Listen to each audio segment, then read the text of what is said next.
parábola del rico insensato. Uno de entre la multitud le pidió: Maestro, dile a mi hermano que comparta la herencia conmigo. Hombre, replicó Jesús, ¿quién me nombró a mí juez o árbitro entre vosotros? Tened cuidado, advirtió a la gente. Absteneos de toda avaricia. La vida de una persona no depende de la abundancia de sus bienes. Entonces les contó esta parábola. El terreno de un hombre rico le produjo una buena cosecha. Así que se puso a pensar: ¿qué voy a hacer? No tengo dónde almacenar mi cosecha. Por fin dijo: ya sé lo que voy a hacer. Derribaré mis graneros y construiré otros más grandes, donde pueda almacenar todo mi grano y mis bienes. Y diré: alma mía, ya tienes bastantes cosas buenas guardadas para muchos años. Descansa, come, bebe y goza de la vida. Pero Dios le dijo: necio, esta misma noche te van a reclamar la vida, ¿y quién se quedará con lo que has acumulado? Así le sucede al que acumula riquezas para sí mismo, en vez de ser rico delante de Dios. Amén.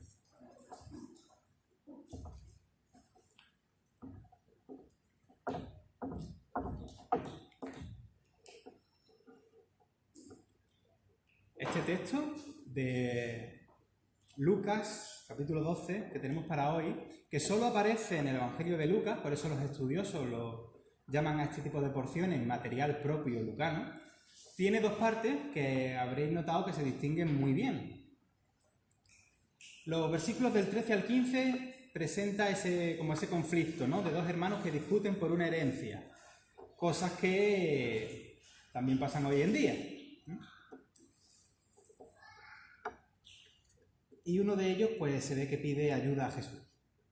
Y la otra parte son los versículos del 16 al 21, donde aparece la famosa parábola del rico insensato, que es el título por el que generalmente se conoce la parábola, aunque los títulos, como ya sabéis, no pertenecen al texto original, sino que son, digamos, como sugerencias de las editoriales que van publicando la Biblia.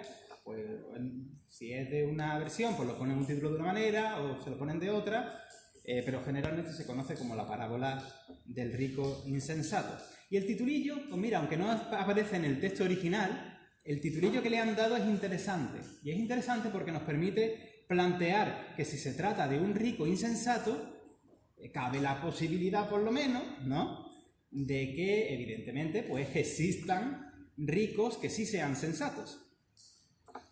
Este es un tema importante en el Evangelio de Lucas, que trata abundantemente este tema de la riqueza y la pobreza. Cuando estudiaba en la Facultad de Teología, uno de mis trabajos trató de la pobreza y la riqueza en este Evangelio de Lucas. La cantidad de veces que sale el tema que aparece de eso, del pobre, los ricos, los necesitados. ¡Ay de vosotros los ricos! Y luego ese texto, ese trabajo de clase, lo terminé dando forma de artículo y lo publiqué en una revista que si alguien está interesado, pues le puedo decir dónde está. ¡Ay de vosotros los ricos! ¿Dónde estará la sensatez de una persona a la que le llegan riqueza en el sentido de cómo se hace un uso sensato, responsable de los recursos económicos y materiales de los que ahora dispone? Hay que decir también que el Evangelio de Lucas es el que más acentúa también la ayuda a los necesitados. Este es un fondo importante con todo esto de la riqueza y la pobreza, ¿no? Los necesitados. Permitidme una mini reflexión. Además la dije hace como 3 años o así. A lo mejor alguien se acuerda. Nosotros. Cuando digo nosotros me refiero al cristianismo en general, la Iglesia en general. Tenemos la bendición, porque verdaderamente es una bendición, de tener el Nuevo Testamento completo, de pe a pa. Pero el Nuevo Testamento fueron primeramente libros sueltos, de distintas zonas encima. En Asia Menor, los cristianos, en un principio, pues tenían unos manuscritos, unos textos. Luego, los cristianos que estaban por Roma y aquella zona, pues tenían otros textos. Los de Judea y Galilea tenían otros, pero no tenían todavía juntos, digamos, el Nuevo Testamento completo, como lo tenemos nosotros.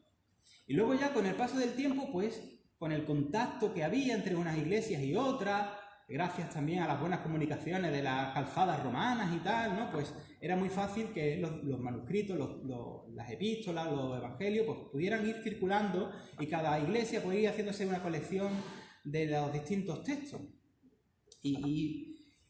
Pero eran sueltos también, ¿no? Luego eran papiros, ¿no? Luego ya, con el paso del tiempo, ya se iban condensando y se tenían ya lo que eran los códices, ¿no? Que es más parecido a un librito. Ya estaban como si estuvieran grapados, para entendernos, ¿no? Y ya lo iban teniendo más o menos como en un tomo, pero al principio eran papiros sueltos, no todo el mundo tenía los mismos, pero es más.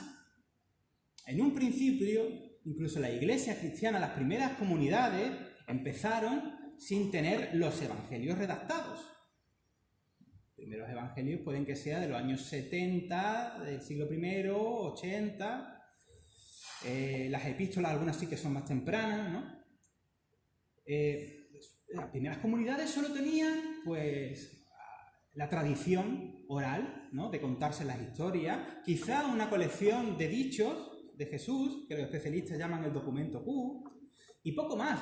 Puede ser que tuvieran algo más, pero no tenían tanto como la bendición que nosotros tenemos ahora de poder tenerlo todo de golpe. Hubo generaciones de cristianos, de los primeros cristianos, que solo conocían unos poquitos textos, o solo conocían las historias de Jesús por el boca a boca y por la predicación que daban en la iglesia aquellos que habían tenido el privilegio de haber estado codo con Jesús, de haber caminado con él, de haberlo escuchado cuando hablaban las multitudes, ¿no? O los descendientes directos. En fin. Y aunque yo creo, y todos vosotros también, ¿no?, la importancia y la inspiración del canon, de todo el canon, yo quiero lanzar una pregunta al aire con esto que acabo de decir. ¿Qué habría sido de la iglesia cristiana si el único evangelio que leyésemos, el único que se hubiese conservado o el único que se hubiese escrito, hubiese sido el evangelio de Lucas?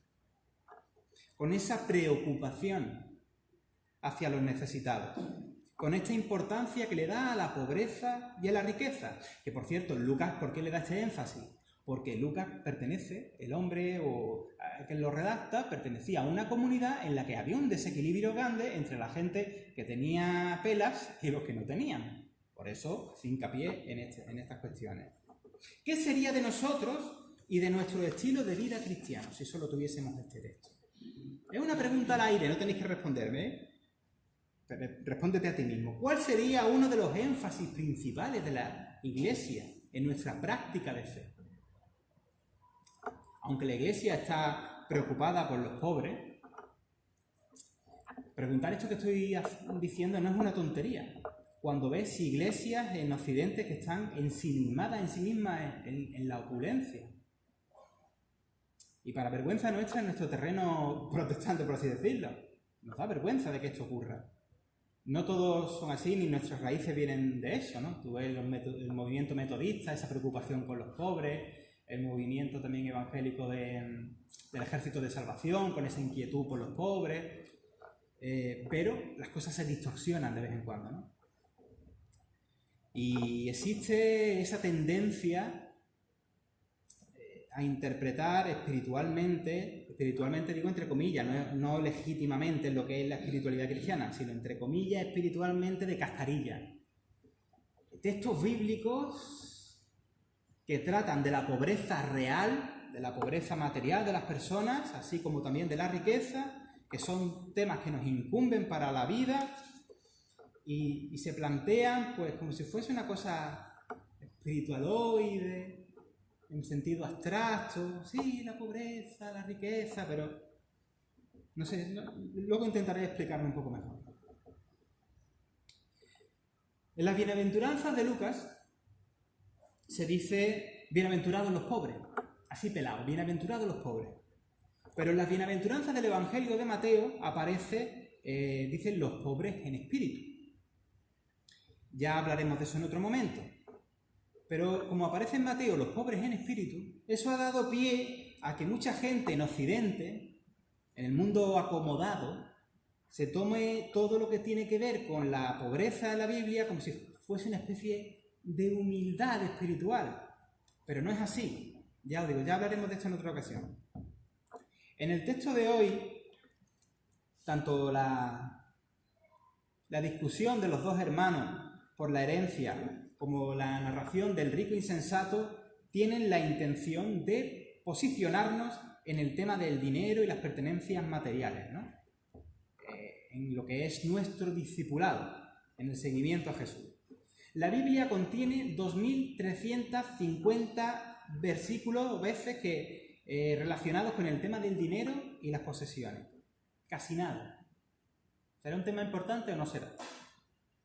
Yo creo que podemos concluir, ¿no?, que se trata de un tema de importancia para a lo que afecta a nuestra vida, ¿no? Hasta aquí yo creo que podemos estar más o menos de acuerdo. Espero que cuando termine el sermón también. Vamos a mirar primero lo que ocurre en los versículos del 13 al 15.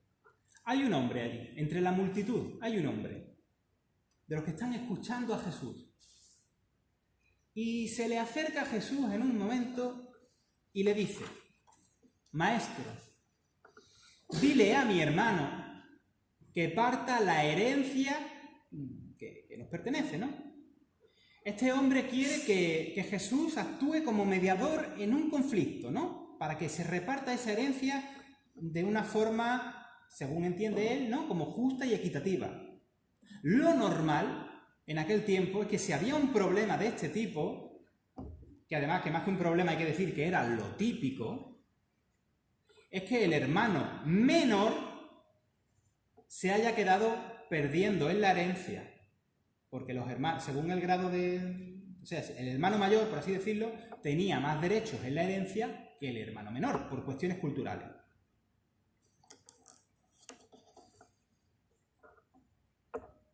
Y se ve que este hombre, pues, pide ayuda a Jesús porque ha visto en él, se ha dado cuenta en que Jesús es una persona justa y acude a Jesús. La sorpresa es que Jesús le responde algo que él no se espera. Y quizá tampoco nos esperaríamos ninguno de los aquí presentes. Jesús dice: hombre, ¿quién me ha puesto sobre vosotros como juez o partidor? Yo no estoy aquí para esto.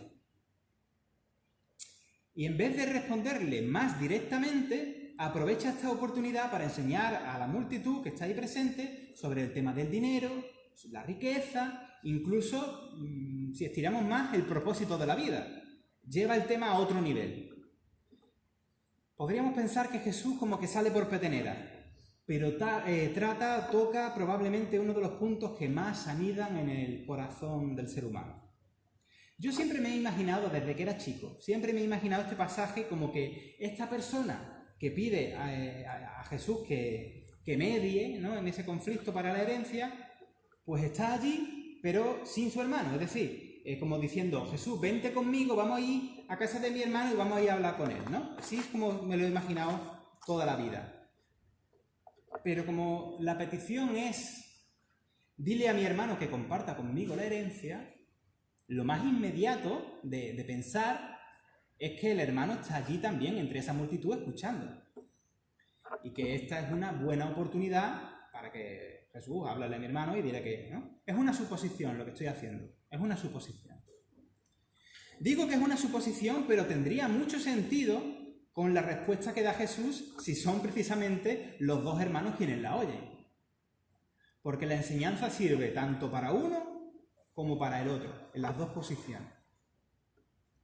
Parece que Jesús rompe y sale hablando, ¿no?, de que nos guardemos de la avaricia, ¿no?, de toda avaricia. Por eso es muy interesante como respuesta tanto para el hermano que codicia más como para el hermano que lo retiene todo. Y la avaricia muchas veces aparece representada como un mal que destruye a la persona por dentro. Algunos de los actos más despiadados del ser humano, no todos, pero sí algunos, suelen cometerse por avaricia de un tipo o de otro. La avaricia nos hace perseguir metas equivocadas en nuestra vida. Nos hace poner en el lugar de Dios a otro Dios falso, ¿se entiende? A lo que codiciamos. Ya sea riqueza material, como se está hablando aquí, o puede ser cualquier otra cosa. Incluso se puede ser avaricioso o avariciosa de prestigio, de fama, de notoriedad. Avaricias hay de amplia gama, vaya. La avaricia, que es un tipo de idolatría ególatra, nos rompe la brújula que debe señalar a Dios y nos desenfoca, nos ciega, pone nuestro corazón en el lugar equivocado. Por eso en otra parte de las Escrituras se nos dice, cuidado, no podemos amar a Dios y al dinero, no se pueden servir a dos señores, no podéis servir a Dios y a la riqueza, representadas en el Dios Mamón. Jesús nos está llamando claramente a que discernamos las motivaciones de nuestro corazón. Esa es la cosita, las motivaciones de nuestro corazón. Y es un buen momento que lo hagamos ahora nosotros también. ¿Dependemos completamente de Dios en todas las áreas de nuestra vida? ¿O por el contrario ponemos nuestros sueños, nuestra confianza, nuestras expectativas de vida y nuestra esperanza en lo que los bienes materiales y las riquezas pueden traer a nuestra vida?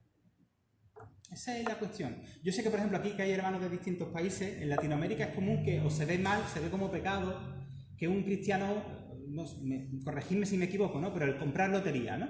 Se ve como algo feo, ¿no? Como algo que aquí en España, según, por influencia de Latinoamérica también en algunos contextos, ¿no? Pero no tanto. La cuestión no es que compres o dejes de comprar lotería, la cuestión es si tú estás volcando tu vida en eso, si tus expectativas, si tus sueños, si toda tu confianza, si toda tu esperanza, la estás poniendo ahí. Ese es el problema. ¿Dónde está tu confianza? ¿Y a qué Señor servimos?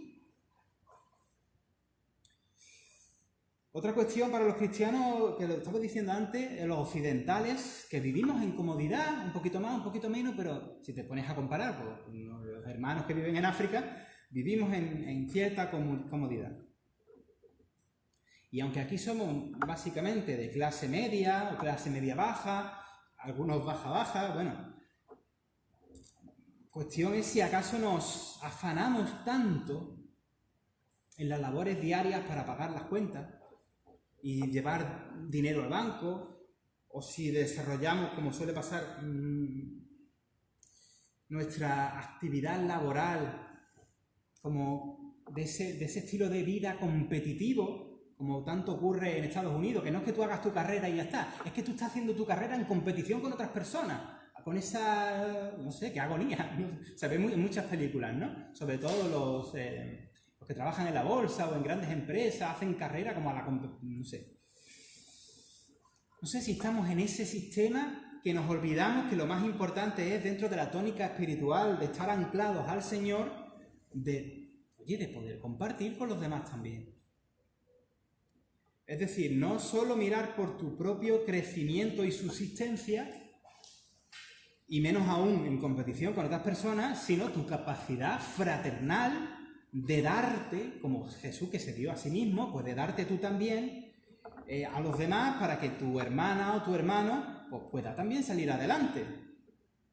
Eso es lo importante, ¿no? Eso es mirar las cosas desde la perspectiva del reino de Dios. Yo diría que la clave de este pasaje, de esta porción bíblica, es el versículo 15. Guardaos de toda avaricia, porque la vida del ser humano no se fundamenta en la abundancia de bienes materiales y posesiones. No por tener más vas a ser más feliz. Guardaos de toda avaricia. A mí me parece que es el núcleo fundamental.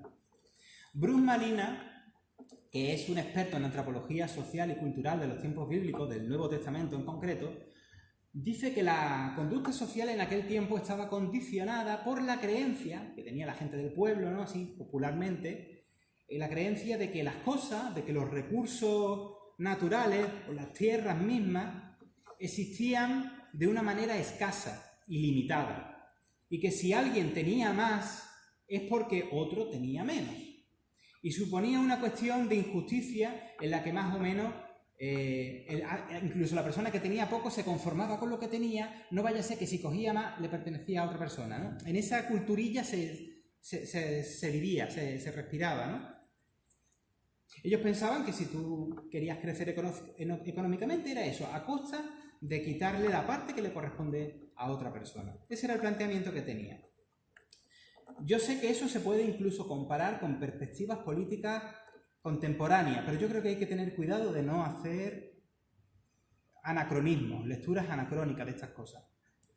Un teólogo católico, como es Bernardo Pérez Andreo, cosa que también dice el gran Juan Mateo, que le gusta mucho a Pablo, Juan Mateo, que también es católico, dice que, bueno, que en realidad la riqueza y la pobreza son términos que están relacionados, que mantienen una relación proporcional, aumentan y disminuyen juntas.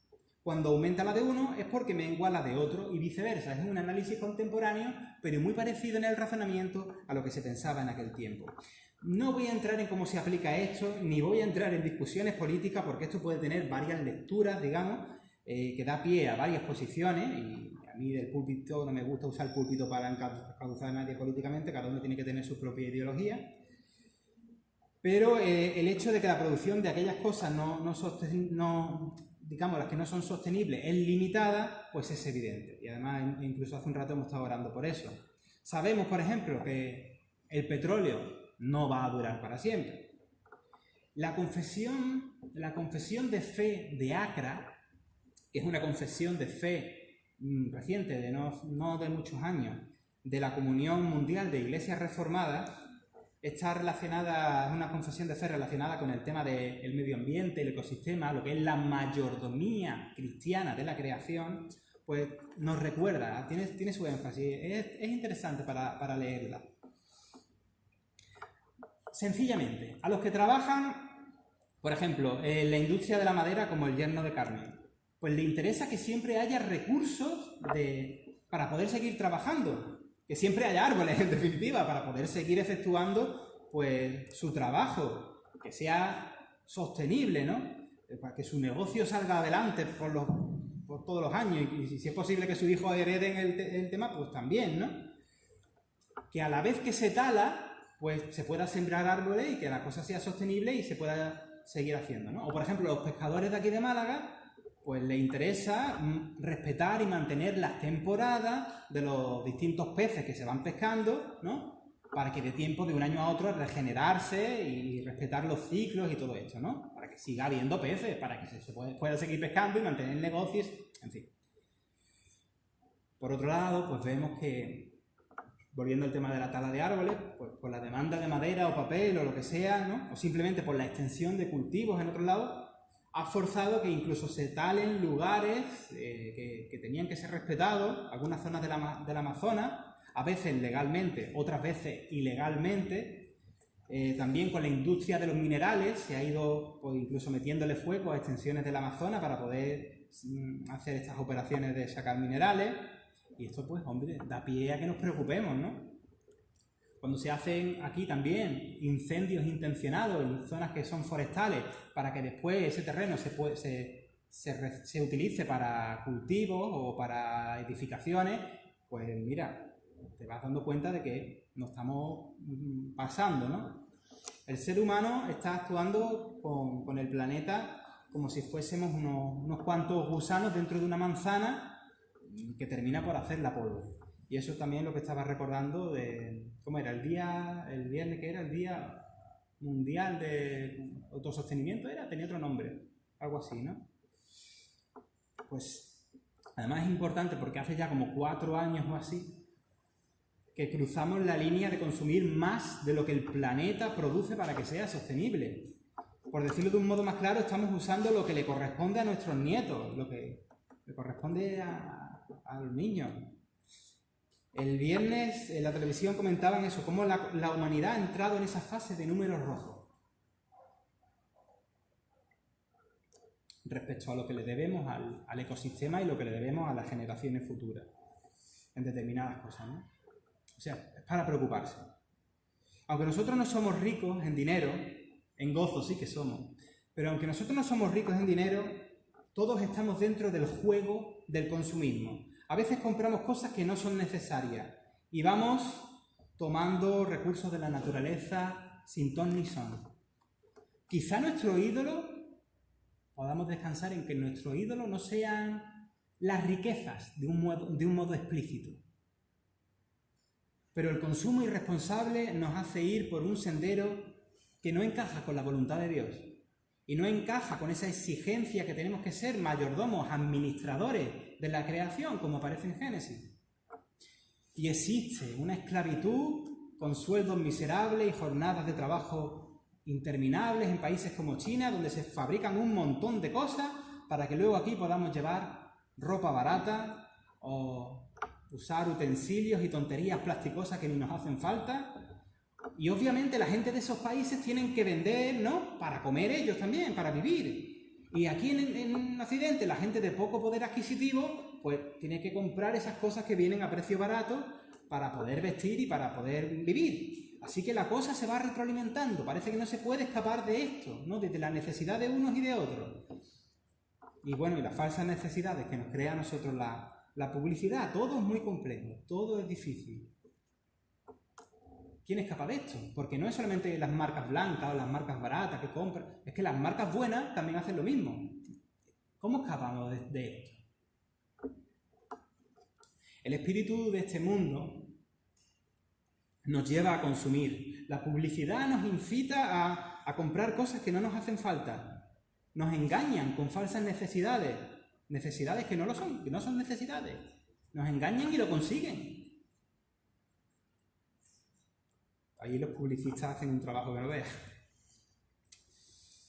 Es difícil todo esto.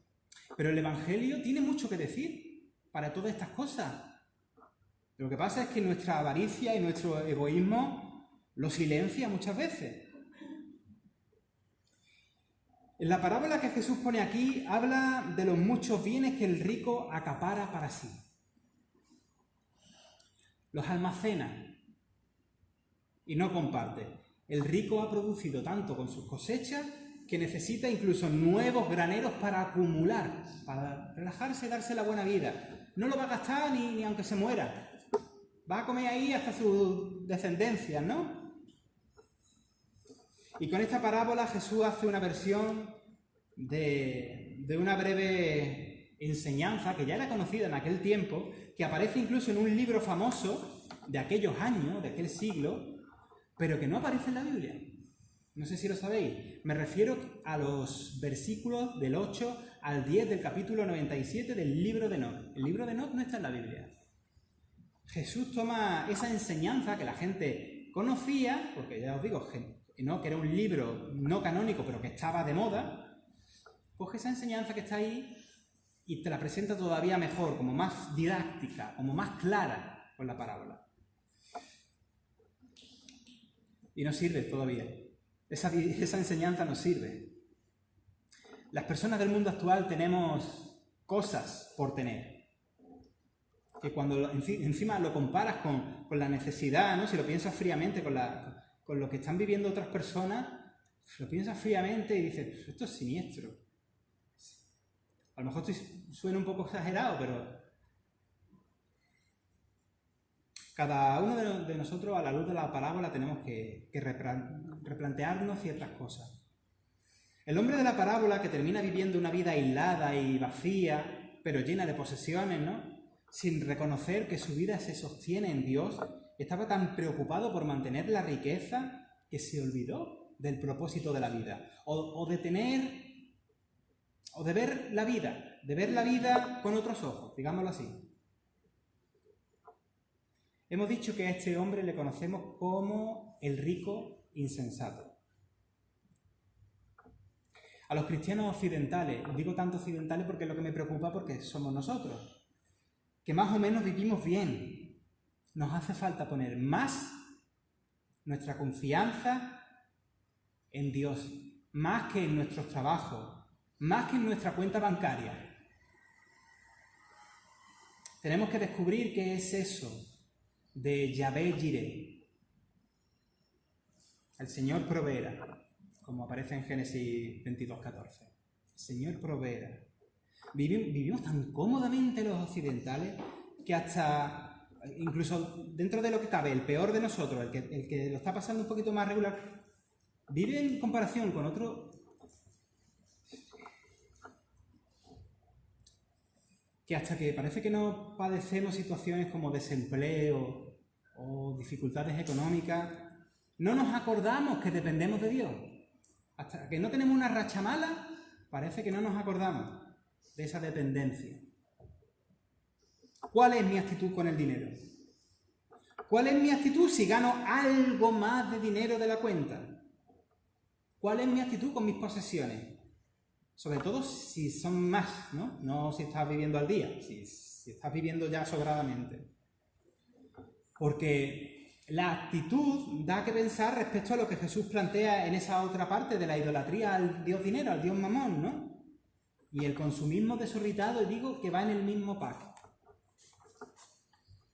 Jesús, cuando contaba parábolas, y el efecto de sus parábolas es el mismo para hoy, era para conducirnos al punto de tomar una decisión.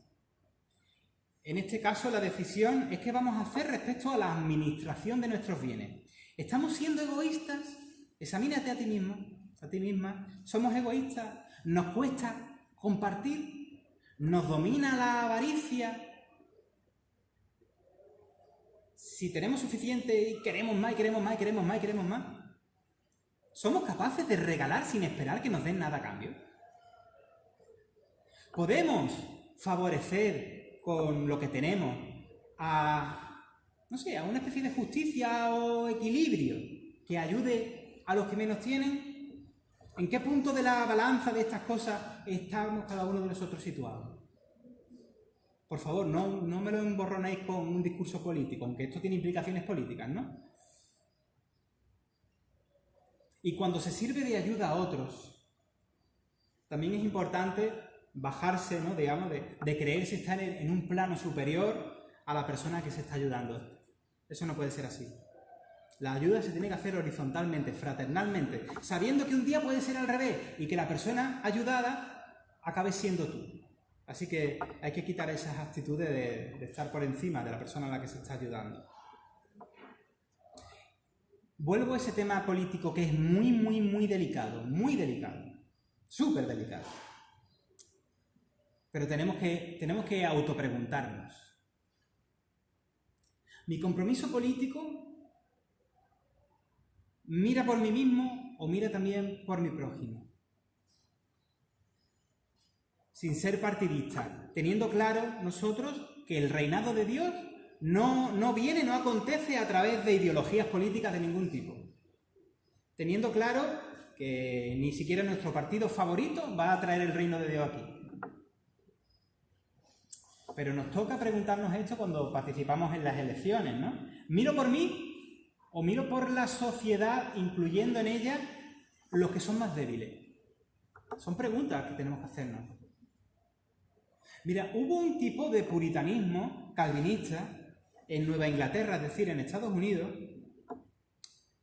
que pensaba que cuanto más bienes materiales tuvieses, más cerca de Dios estaba, porque pensaba que Dios te bendecía solo materialmente. Con el devenir de los siglos parece que eso se ha derivado en la teología de la prosperidad. No sé, la verdad es que son dos teologías muy distintas. Los calvinistas, los puritanos no tienen nada que ver con las corrientes de la teología de la prosperidad, pero aquí más o menos el planteamiento como que coinciden mucho.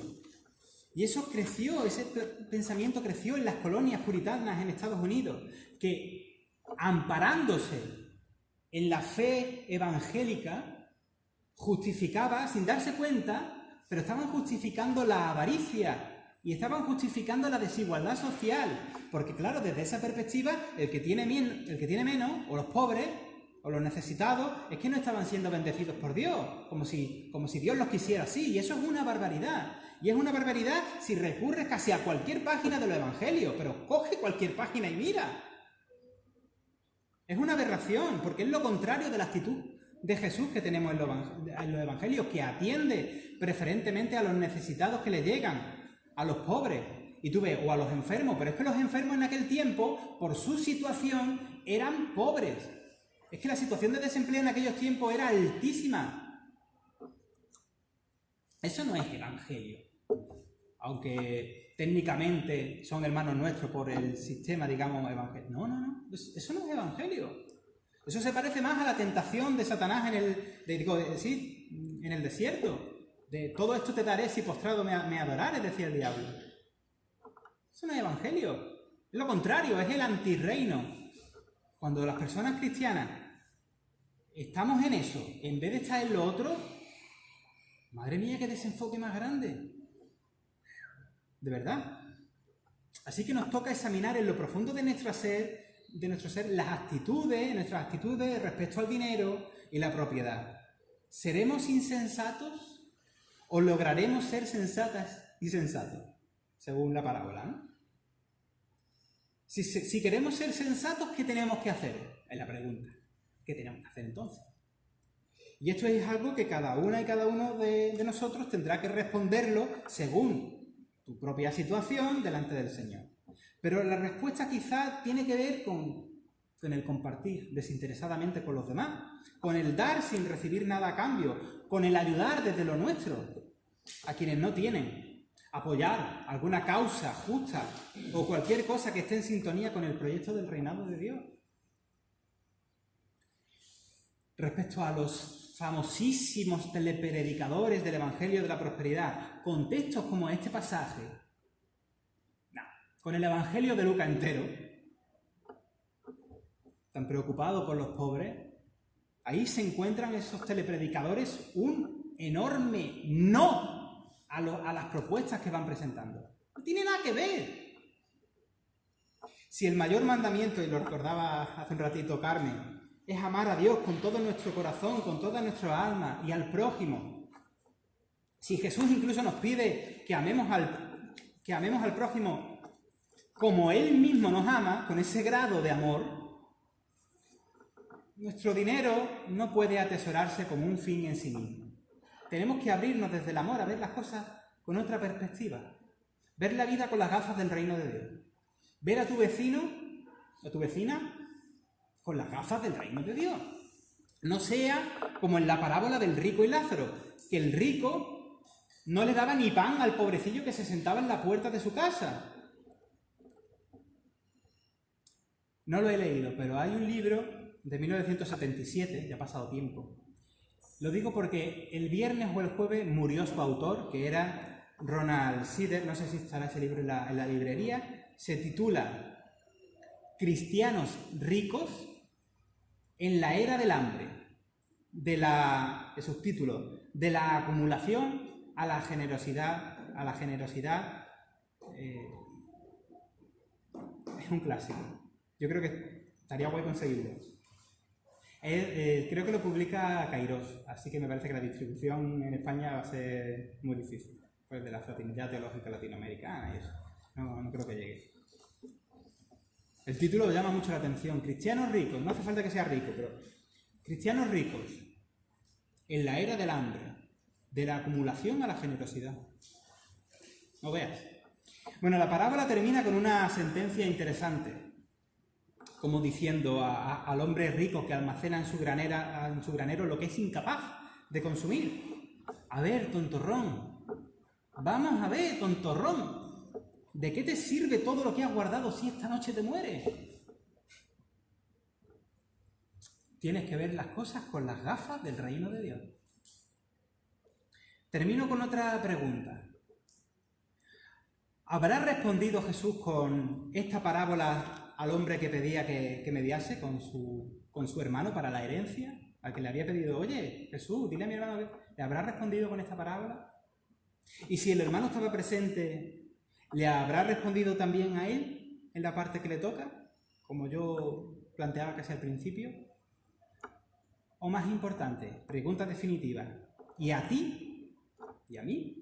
Pero ¿y a ti? ¿Qué te está diciendo hoy este pasaje? Pues vamos a tomar unos minutillos de discernimiento y soli deo gloria.